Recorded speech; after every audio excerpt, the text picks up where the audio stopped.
नमस्कार दोस्तों पाकिस्तान और मुसीबत, मुझे तो कई बार ऐसा लगता है कि ये एक ही सिक्के के दो पहलू हैं। अब आप यहीं पर देख लीजिए, पाकिस्तान ने सपने में भी नहीं सोचा होगा कि 4-5 महीने पहले उन्होंने जो एग्रीमेंट किया था, अब उसको फॉलो भी करना पड़ेगा। सऊदी अरब के साथ आपको याद होगा एक डिफेंस टाइप का पैक्ट हुआ था, जिसमें अगर अटैक होता है सऊदी अरब के ऊपर तो ये पाकिस्तान पर भी माना जाएगा। और वो भी किस देश के साथ? ईरान के साथ, जो कि उसका नेबर है, बॉर्डर शेयर करता है पाकिस्तान ईरान के साथ। और आप देख सकते हो यहाँ पर जो एक बड़ी खबर आ रही है वो ये है कि Pakistan moves air defence system troops to Saudi Arab as middle east crisis deepens. और ये बहुत इंपॉर्टेंट है, और इसीलिए अगर आप देखोगे ना तो पाकिस्तान इस समय डैमेज कंट्रोल में आ चुका है, क्योंकि वो बात कर रहा है ईरान से भी, सऊदी अरब के साथ भी, और कह रहा है कि हम चीज़ों को डी एस्केलेट करने की कोशिश कर रहे हैं। तो ये पूरी खबर है क्या, एग्जैक्टली अभी चल क्या रहा है, पाकिस्तान क्या चाहता है, सऊदी अरब क्या मदद ले रहा है, वो सब कुछ मैं आपको बताऊंगा। चलिए आगे बढ़ते हैं, लेकिन उससे पहले आप सबको बता दूं कि होली सेल में 55% का फ्लैट डिस्काउंट हमारे सभी यूपीएससी कोर्सेज पर आपको मिलेगा। 2027 का बैच हो या फिर 2028, जिसमें कंप्लीट प्रिपरेशन आपको कराई जाती है। बस आपको यूज करना है ये कोड अंकित लाइव, और ये फोन नंबर है। कोई भी डाउट है, प्रॉब्लम है, इस पर कॉल कर लीजिए, मेरी टीम आपको अच्छे से गाइड कर देगी। चलिए शुरुआत करते हैं। सबसे पहले देखते हैं कि हो क्या रहा है। देखिए, रिपोर्ट्स में सामने आई है खबर, जो पाकिस्तान है वो डिफेंस सिस्टम, मिलिट्री पर्सनल और जो लॉजिस्टिक सपोर्ट है वो सऊदी अरब को प्रोवाइड कर रहा है, क्योंकि पूरे मिडिल ईस्ट में आप सब जानते हैं कि काफी बड़ा टेंशन चल रहा है। ईरान तो ऐसा लग रहा है कि ऑल आउट वॉर पर चला गया। अब उसको फर्क नहीं पड़ रहा, क्योंकि जिस तरह से यूएस और इजराइल की तरफ से अटैक किया गया, सुप्रीम लीडर मारे जा चुके हैं। तो आखिरकार ऑर्डर्स कौन दे रहा है, कौन फॉलो कर रहा है, अब इस चीज को लेकर क्लैरिटी नहीं है। और ऐसा लगता है कि हर एक जो एजेंसीज हैं वो इंडिपेंडेंट तरीके से एक्ट कर रही हैं। कभी सऊदी अरब के ऊपर, इनफैक्ट ओमान के ऊपर भी यहां पर मिसाइल दाग दिया गया था, ड्रोन्स छोड़ दिए गए थे। दुबई में तो क्या चल रहा है वो तो आप सभी देख ही रहे हो, अलग अलग देशों के ऊपर। तो इसका मतलब ये हुआ कि जो ईरान है वो सऊदी अरब के ऊपर भी कई जगह अटैक कर रहा है, और इसी की वजह से 2025 में जो पाकिस्तान और सऊदी अरब के बीच में ट्रीटी साइन हुआ था वो एक्टिवेट हो जाता है। और इसी के तहत यहां पर एक प्रकार से आप कह सकते हैं कि जो खतरा बन रहा है सऊदी अरब के ऊपर, इसमें पाकिस्तान को प्रोटेक्शन देनी पड़ेगी। पाकिस्तान जो कर सकता है। अच्छा, यहां पर एग्जैक्टली पाकिस्तान डिप्लॉय क्या कर रहा है पहले मैं आपको बता देता हूं। एयर डिफेंस मिसाइल सिस्टम, मतलब कि ईरान जो मिसाइल वगैरह दाग रहा है सऊदी अरब के ऊपर, तो सऊदी अरब को कैसे बचाया जाए, इसको देखते हुए यहां पर पाकिस्तान, बताया गया है रिपोर्ट्स के आधार पर कि वहां से LY-80 ये भेजा है। ये LY-80 basically medium range surface to air missile system है, और ये चाइनीज ओरिजिन का है। इसके अलावा FM-90 जो कि short range air defence system है, अंजार सीरीज हो गया, ये मैन पोर्टेबल एयर डिफेंस जो सिस्टम होता है ना वो है। तो एक प्रकार से आप ये देख सकते हो LY-80, इसका रोल यही होगा कि जो एयरक्राफ्ट, क्रूज मिसाइल, ड्रोन्स आएंगे सऊदी अरब की तरफ, उसको इंटरसेप्ट करें। FM-90 बेसिकली क्या करेगा, जो की मिलिट्री और स्ट्रैटेजिक एसेट्स है उसको प्रोटेक्ट करने की कोशिश करेगा। और ये जो अंजा है मैन पैड, ये बेसिकली आप कह सकते हैं कि मोबाइल है, मतलब एक जगह से दूसरी जगह आसानी से जा सकता है, और जो लो फ्लाइंग थ्रेट है, ड्रोन्स हो गया, एयरक्राफ्ट हो गया, उसको ये किल कर सकता है। तो ये जो सिस्टम है बेसिकली मल्टीपल जो एरियल टारगेट्स हैं उसको ट्रैक कर पाएंगे। जो लेयर्ड एयर डिफेंस नेटवर्क है सऊदी अरब का, उसको और मजबूती देगा। यहाँ पर पाकिस्तानी जो पर्सनल हैं वो ऑपरेट करेंगे। मैं अगेन आपको बता दूं यहाँ पर कि ट्रूप्स का भी डिप्लॉयमेंट किया जा रहा है। पाकिस्तान ने army personnel, air force specialist, naval elements, ये कई लोगों को, टेक्नीशियन वगैरह को भेजा है। अब कितनी संख्या में भेजा है क्या है वो तो रिपोर्ट में नहीं बताया गया, लेकिन मीडिया में यही कहा जा रहा है कि पाकिस्तान ने इनको भी भेजा है। And these forces are reportedly being integrated into Saudi defence deployment, कि उनके साथ कैसे इंटीग्रेट करना है वो चीजें यहां पर चल रही हैं। इसके अलावा लॉजिस्टिक और एयरलिफ्ट सपोर्ट भी पाकिस्तान प्रोवाइड कर रहा है। उसका जो IL-78MP ट्रांसपोर्ट एयरक्राफ्ट है, टैंकर एयरक्राफ्ट है,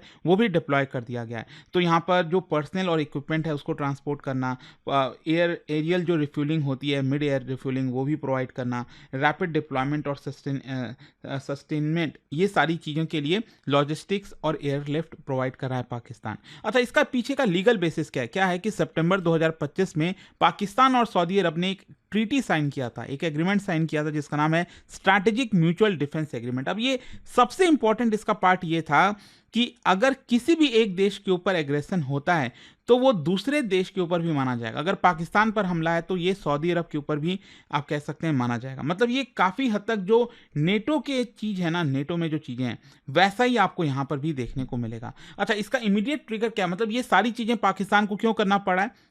क्योंकि मैंने आपको पहले ही बताया कि जिस तरह से इजराइल पर अटैक हुआ उसके बाद इजराइल जो है एकदम बेकाबू हो गया है और लगातार मिसाइलें वगैरह किसी भी देश के ऊपर दागने लग गया है। तो यहाँ पर क्या है ना कि ईरान ने इसको एक्ट ऑफ वॉर बोला है और वो रिटेलिएट करेगा।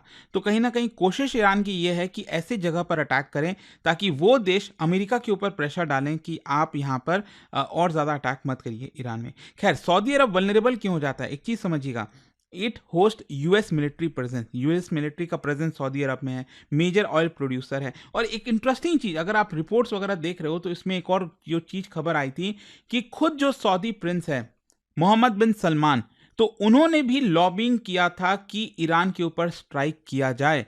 मतलब आप पिछले 1-1.5 महीने से लगातार सुन ही रहे थे कि ईरान के ऊपर प्रेशर डाला जा रहा है, ईरान के ऊपर कभी भी हमला कर सकता है अमेरिका, लेकिन करेगा नहीं करेगा उसमें अभी काफ़ी इंतज़ार करने वाली बात नहीं। लेकिन जो खबर आई है उसमें यही कहा जा रहा है कि मल्टीपल कॉल्स किए गए, प्राइवेटली बातचीत किया गया मोहम्मद बिन सलमान और ट्रंप के बीच में, जिसमें उन्होंने यहाँ पर लॉबिंग किया है कि ट्रंप जो है ईरान के ऊपर स्ट्राइक करें। तो ऑब्वियस सी बात है, ईरान को अगर ये बात पता होगी तो वो तो सऊदी अरब के ऊपर हमला करेगा, and that is what happening. अच्छा, यहाँ पर जो अटैक है सऊदी अरब के ऊपर वो कैसा है, बेसिकली कई जो मल्टीपल आर्म्ड ड्रोन्स हैं वो लॉन्च किए गए हैं, जो शॉर्ट रेंज बैलिस्टिक मिसाइल्स है वो सऊदी अरब के ऊपर लॉन्च की गई है। कहाँ कहाँ पर, एक तो जो रियाद वाला रीजन हो गया, रास तनुरा ऑयल रिफाइनरी हो गई। मैं आपको बताता हूँ, रास तनुरा जो है वो सऊदी अरब के लिए बहुत इंपॉर्टेंट है और सऊदी अरामको के द्वारा ऑपरेट किया जाता है। इंपॉर्टेंट इसलिए क्योंकि ये दुनिया की लार्जेस्ट ऑयल एक्सपोर्ट टर्मिनल है। रिफाइनरी मत समझिएगा क्योंकि रिफाइनरी तो जामनगर वाली है हमारे यहाँ पर। तो ये अगर आप देखोगे ना, पर्शियन गल्फ में यहाँ पर ईस्टर्न साइड में आपको देखने को मिलेगा रास तनुरा रिफाइनरी। और ये इंपॉर्टेंट इसलिए है क्योंकि यहाँ से बहुत सारा जो ऑयल वगैरह है एक्सपोर्ट के लिए लोड होता है। अब यहाँ पर अगर प्रॉब्लम आएगी तो वो नहीं हो पाएगा, और स्पेशली ये स्ट्रेट ऑफ हॉर्मुज तो है ये जहाँ पर ऑलरेडी प्रॉब्लम्स चल रही हैं, ईरान ने इसको पूरी तरह से ब्लॉक कर दिया है। खैर, यहाँ पर आई होप आप समझ पा रहे होगे कि जो रास तनुरा है वो ओवरऑल जो सप्लाई है, एनर्जी सप्लाई है, उसके लिए बहुत इंपॉर्टेंट है। इसका डैमेज मतलब सीवियर इम्पैक्ट आ सकता है ऑयल इंडस्ट्री पे। तो यहाँ पर जो सऊदी एयर डिफेंस सिस्टम है उन्होंने और भी कई जो आते हुए ड्रोन्स हैं उनको इंटरसेप्ट किया, लेकिन कुछ जो प्रोजेक्टाइल्स थे वो कुछ फैसिलिटीज़ के ऊपर स्ट्रक हुए थे। आप जस्ट देखो ना, ये मतलब ये जो रिफाइनरी का एरिया है कितना ज़्यादा ये डैमेज हुआ है। तो ये कुछ जो चीज़ें हैं वो इंटरसेप्ट नहीं की गई थी, और इसीलिए पाकिस्तान का रोल इंपॉर्टेंट आ जाता है कि क्या पाकिस्तान का जो सिस्टम है क्या वो ईरान के इस तरह के मिसाइल्स को मार पाएगा। अच्छा, यहाँ पर इसके अलावा एक और चीज़ आपने सुना होगा, सऊदी अरब के रियाद में यूएस की जो एम्बेसी है उसके ऊपर डायरेक्ट अटैक किया गया था। यहाँ पर स्ट्रक्चरल डैमेज आया है कंपाउंड में, जो शेल्टर इन प्लेस है डिप्लोमेट्स के लिए वो वहाँ पर आपको इम्पैक्ट होता हुआ देखने को मिलेगा। और इसीलिए यूएस ने भी कहा है कि भाई इसके आसपास भी मत भटकिए, आप यहाँ से चले जाइए। और कई सारे जो एम्बेसीज वगैरह हैं वो यूएस ने ऑलरेडी मिडिल ईस्ट में बंद कर दिए हैं। लेकिन हाँ, एक चीज़ याद रखिएगा, पाकिस्तान ये जो कदम उठा रहा है ना सऊदी अरब की मदद कर रहा है, उसको भी बड़ा खतरा है। सबसे पहला तो खतरा यही है कि उसका ऑलरेडी रिलेशन है ईरान के साथ, वो कैसे करेगा। फिर दूसरा, आप सब जानते हैं बॉर्डर जो है वो शेयर करता है, ये जो बलूचिस्तान का ये जो पूरा पार्ट आप देख रहे हो यहाँ पर, तो वो ईरान के साथ जो है शेयर होता है। तो उसमें और ज़्यादा कॉम्प्लिकेशंस आ जाएंगी। डोमेस्टिक पॉलिटिकल सेंसिटिविटी है कि अगर आप ईरान के खिलाफ जा रहे हो, मतलब ऑब्वियस सी बात है ना, फिर ईरान भी तो यहाँ देखेगा कि पाकिस्तान ने क्या किया।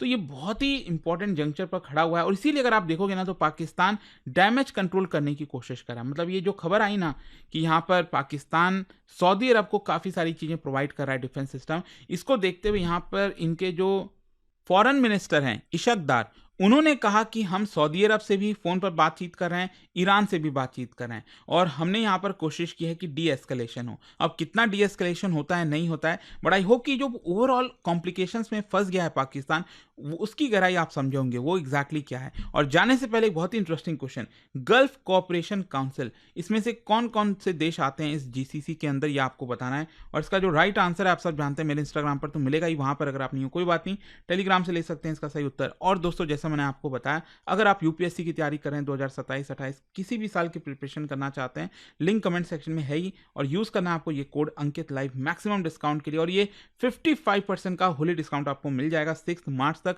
ये फ़ोन नंबर है, कोई भी डाउट है, प्रॉब्लम है, इस पर कॉल करिए, मेरी टीम आपको अच्छे से गाइड कर देगी। स्टडी IQ IAS, आपका सिलेक्शन हमारा मिशन।